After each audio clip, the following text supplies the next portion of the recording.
welcome back to another episode of 7-Minute Sundays. 7-Minute Sundays. And for So today's today's episode is really close to our faces because I forgot the thing. the tripod in the car. Mm-hmm. So we're gonna just use it. So it's gonna be a quick one. We're tired. Yes. So, Kakaalis lang ng family ko. Oo. Ngayon, today, kasi, Sunday. Sunday sila actually makakarating sa Calgary kasi Hello. midnight na sila magla-land. Yeah. Mm-mm. So, yeah. So, we're recording this a little bit late. Totoo. Yeah. So, kumusta naman ang Sundays niyo Sundays? Ang daming Lahat Sundays. ng Sundays nyo, kamusta sila lahat? Kumusta Please naman? write it in essay format the comments below. Kumusta naman ang Sunday niyo? Sana naman ang Sunday niyo ay ma-okay. So, ano ba ang pag-uusapan natin today sa ating 7-Minute Sundays? True. What do you guys want to talk about today? Teka lang ha, medyo nangangawit ako eh. I don't know. What should we talk about? Siguro, oras na para Wait, bunutin. ano bang may something ba ngayong Sunday? Teka lang ha. Teka lang. Mag-isip kami. So, ayan, nilipat na namin yung inayos namin yung phone kasi nangawit yung mga kamay namin. So, ayun na nga. Ano ba ang pag-uusapan natin ngayon sa 7-Minute Sundays natin? Oo nga. Ano ba ang naalala mo sa school? Okay. Let's start. Mga mga memories Mga from memories sa school. School siguro, elementary to high school. Kasi sa college kasi wala na masyadong ganap. Marami na kasing mga yan sa college eh. Marami na busy na mga schedule na sa college. So, pag-uusapan natin yung elementary and high school. True. Okay, go. So, yeah. Me, naalala ko. Alam niyo yung may TikTok na guy, Esnir ata yung name nun. Esnir ba yun? Yeah. Yung mga videos niya nakakatawa kasi they're all like, parang Iba't oo. ibang klase ng estudyante sa school. Yeah, true. At saka, it's kind of neat kasi parang across the generations, across each years, same pa rin yung experience. Like, yung may cleaners na after school. Nabutan mo ba yan sa Pilipinas? Oh, may cleaners din kami dati. Kasi tapos may mga lockers and then natatandaan ko pa pag magla-lockers yung mga ibang girls, may ponds na powder sila, tapos magpa-powder sila. Lalagay nila dito kasi mabilisan. Mm-mm. Tapos may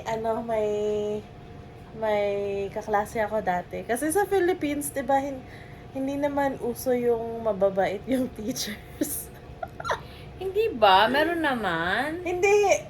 Oo nga, meron nga. Marami naman. Pero maraming terror. maraming terror teachers. Uso yun sa amin sa sa school. Tapos naalala ko lang may isa akong teacher. Eh yung may kaklase ako na natutulog sa likod. Binato niya ng eraser. Pero ngayon, bawal na yan guys, no? Nakakapag na yung mga estudyante. Nakakapag-reklamo na yung mga estudyante. Bawal na yun sa Pilipinas. No? Oh, hindi ko alam. Oo, bawal na yan ngayon. Ikaw? Ako, ang dami kong sa school dati. Ang dami kong naalala dati nung elementary and high school ako. Kasi, uso sa amin yung mga grupo-grupo. Ewan ko kung sa inyo na-try nyo yan. Pero, sa amin dati, grupo-grupo kami ng mga feeling Feeling it girls sila. it girls kami dati. Ewan ewan ko, tapos minsan nag-aaway-away yung mga grupo, pero akala mo naman kung anong pinag-aawayan, kung ano lang naman yung mga bags, yung mga ganon, tsaka yung mga, ano si ano, ay nakapag-straight na ng hair, so huwag mo anuhin yan. Yung mga ganyan-ganyan, pero, ano pa ba, dati sa school namin, bawal mag-speak ng Bisaya, so, Oh? Tagalog lang? English. Meron din kami ganun. Like yung mag-aano ka ng piso-piso dun sa Oo, jar. English only. Dapat, if you speak, vernacular, magbabayad ka. So, I think naalala ko lang one word is 25 cents and one sentence na magbibisaya ka is 1 peso. Ewan ko kung tama ba yun ha. Pero, each week, magpapalit-palit yung parang Treasure? magmo-monitor sa lista kung sino ang maglilista, like, tapos so syempre pag nagsasalita kami, like magi-English kami, tapos hindi naman alam yung English ng Bibigyan ka na lang ng piso. hindi, sasabihin namin, wait, time first. Ang ina-explain namin, tapos hindi kasali yun ha, kasi time first. Parang ganyan. Pero, ang fun lang. Tsaka, Meron din ba kayo yung botohan sa officers. Like yung class president, vice president? Yeah, meron na Ano ka din. dun? Nakalimutan ko na eh. Ewan ko, basta, I think, isang beses lang naman ako nag-officer. Ayoko kasi yung mga ganun dati. Tsaka hindi rin ako binoboto dati kasi, ewan ko lang. Dati, sa school namin, may sheets. Kasi walang pera dun sa school na nakahawak yung mga kids. Tapos may dalawa kaming bilihan ng foods. And you have to transfer Money. Tapos yung money magiging cheats siya na may 1 pesos, 5 pesos, 10 pesos. Ganon. Naalala ko lang kasi Tapos yun na yung pinapresent nyo sa canteen nyo. oo. That's Yeah. good. At least hindi humahawak ng pera yung mga students, no? Maganda Totoo. yan, no? Yeah, naalala ko nga eh. Kasi mahihain ako dati. Until now naman, pag nagpapa-convert ng cheats, pumupunta ako dun. Pero pag may kasama lang ako. Kasi may kakausapin ka na ate, sabihin mo, cheats po. Tapos nahihiya ako. Mahihain si Kim talaga. Sobra. Ako din naman. Mahihain din naman ako. Hmm? Oo. Tapos dati, naalala ko din, pag may mga, sa school, event sa school, or may mga paganap yung school namin, kami yung laging binubuluntary para mag-present ng mag-dance. Every time may linggo ng wika, or foundation day. Talented ka, girl.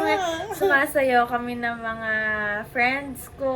Tapos, every after flag ceremony, kung merong may mga presentations, nagpe-present kami, ganun.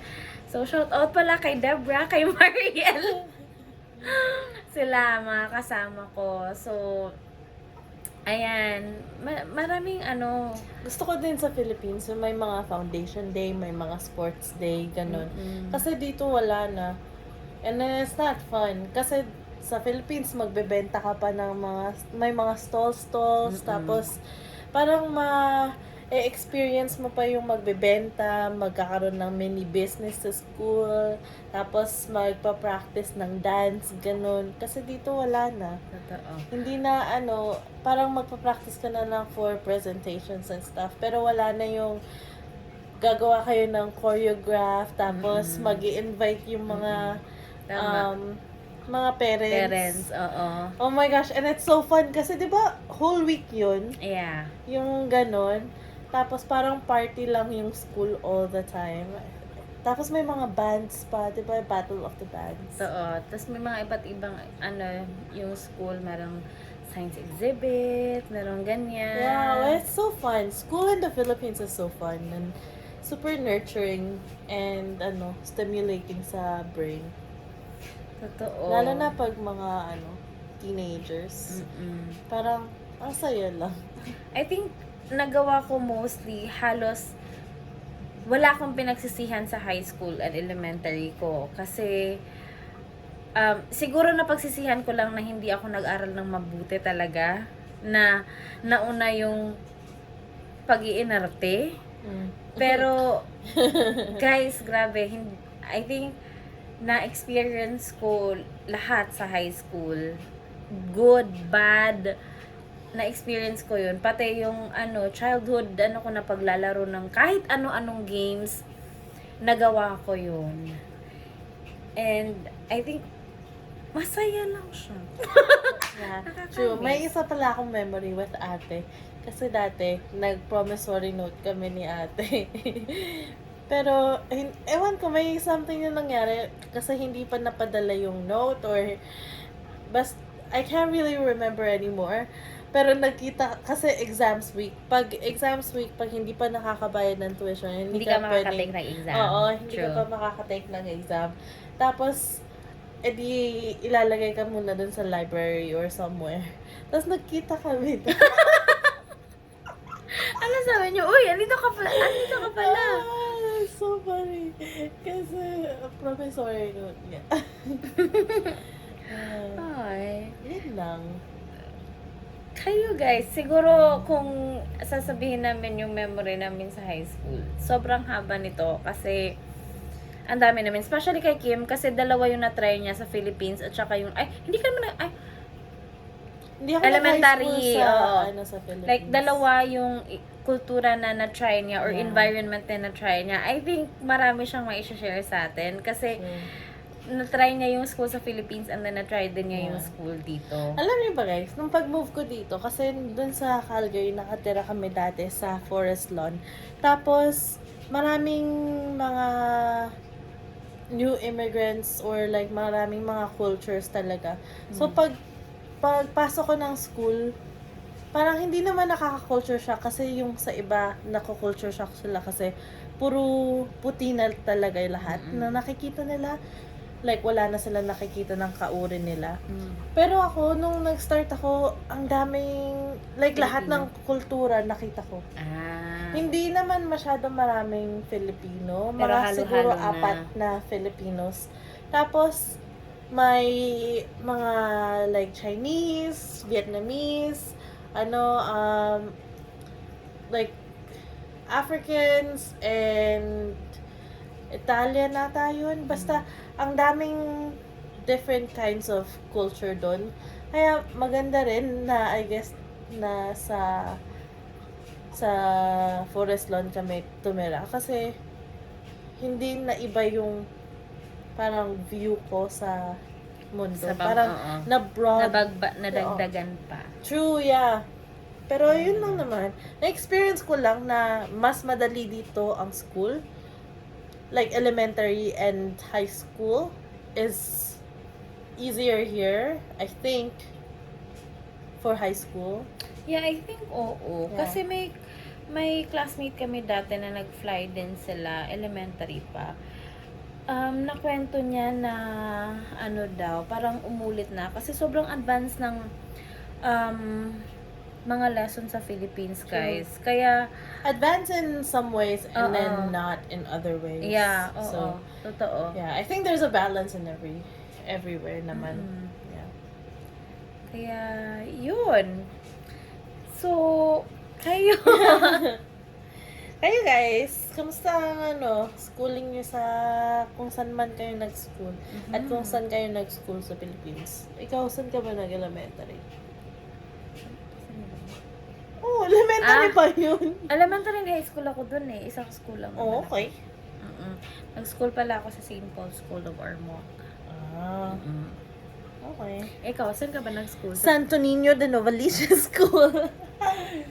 Oo, nakapag-school ako dun sa St. Paul's. And then, 1 year, na-break yung loyalty ko sa St. Paul's kasi Nag-change siya nag-change ako ng school sa St. Peter's College, SPC, ng high school. Akala ko doon ako magtatagal, pero 1 year lang ako doon. Bumalik ako sa dati kong school, yung St. Paul's. Ewan ko, iba lang talaga ang environment. I think dahil yun na yung nakasanayan ko. Yeah. Yeah. So, Miss Fatima Estacio, if you're watching, thanks for watching my video.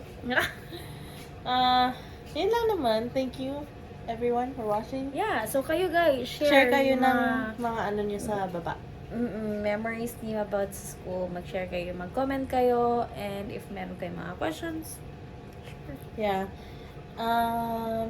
lagay Yeah, nyo na yan. that's all. Thanks! Thank you so much for watching. Don't forget to subscribe. Bye!